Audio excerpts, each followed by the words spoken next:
Welcome everybody to Tropical Weather Update. Today is Sunday, June the 30th, 2024. I'm doing my first video of the 2024 North Atlantic hurricane season for the second named storm named Hurricane Beryl, a very strong major hurricane now bearing down on the Leeward Islands in the next few days, and I'll show you the track guidance and when people in this area need to be ready for hurricane conditions.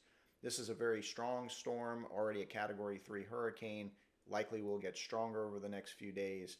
This is an unusual situation to see a storm this strong this early in this location in the Atlantic. Usually these storms that come across the Atlantic basin toward the Windward and Leeward Islands are a little later in the year, August and September really. Normally storms form in the Gulf of Mexico and the Caribbean Sea around this time of year. But this is not unprecedented, and there's a lot of warm waters out there. And so the good news is, from what I can tell, and you'll see on the map, it does not look like the United States will be threatened by this storm. But if you live in the Windward Islands, you need to immediately begin preparation for a very strong hurricane. And I'll try to give some local guidance as to where this storm is likely to hit. Let's go right now, though, to the actual Hurricane Center's advisory, so we can see, if you're tracking, you can see the tracking location. But I wanted to read the hurricane warnings. There is a hurricane warning in effect for Barbados, St. Lucia, St. Vincent and the Grenadine Islands, Grenada, and Tobago. So if you're in any of those areas, you are in a direct path of a very, very dangerous hurricane, and you need to take immediate action, because within the next 24 to 48 hours, I believe, hurricane conditions are likely. And I will show that on the map here very shortly. Looking at the satellite view, you can see it's very well organized, has a very, very nice looking center that appears to be getting even more organized, and this storm could become a Category 4 or even 5 hurricane in the next few days.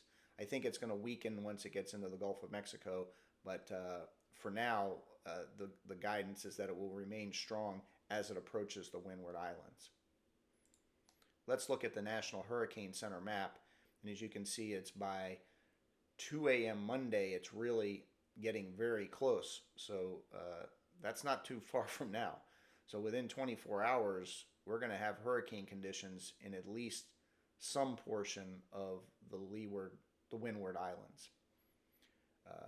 This map kind of shows, though, the path, and it has it remaining a hurricane, but not a major hurricane when it approaches Jamaica. So that's good news. The M is for major.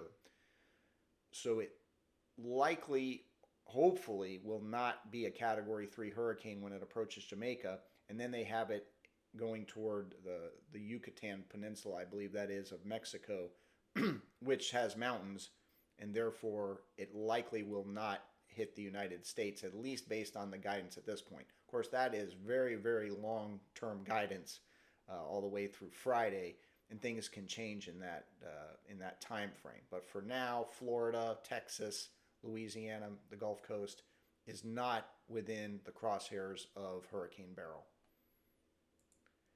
These are the actual track guidance, and as you can see, that it has almost every single track has it going into Mexico, and Mexico will destroy this storm. The mountains in Mexico, it cannot come off the Yucatan Peninsula back into the Gulf of Mexico and retain the type of intensity that it has now. Plus, it's forecast to lose intensity by the time it reaches that far. So that's very good news. Let's look at a map, Google map, of the Windward Islands. And you can kind of see that it would include St. Lucia, St. Vincent and the Grenadines, Barbados, Grenada, and Trinidad and Tobago are all included within the Windward Islands. I even have another map here. You can see Windward Islands. I'm not even sure if Trinidad and Tobago are, but Grenada, St. Vincent and the Grenadines, and St. Lucia, those are the main, and Barbados are the main islands that are within the crosshairs of this storm. And likely the furthest south is in the most threat, as you can see by this graphic. Even Barbados, Barbados looks like it will miss Barbados. At least the eye wall will miss Barbados.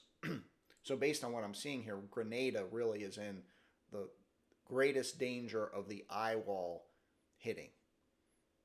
If we're lucky, St. Vincent and the Grenadines and Barbados, it will miss them. They're still going to get hurricane conditions, but hopefully, based on a very, very consensus track at this point, the eye wall will pass well south of Barbados and St. Vincent and the Grenadines. But prepare, if you're in those areas, prepare as if you are going to get hit by the eye wall, but it's looking very favorable at this point that the eye wall will pass south of you. If you're in Grenada, though, or in Tobago, like if I zoom in here, these two islands look like they may well be impacted by the eye wall, and that's the most dangerous portion of the storm with the most dangerous winds and lowest pressure. So these are the two areas. Fortunately, I don't think, relative to a storm hitting Miami or something, these are not highly populated areas, but obviously if you live in this area, you really need to have a safety plan in place to get to an interior room as if you were getting hit by a tornado, because this is going to be a very dangerous hurricane when it does reach.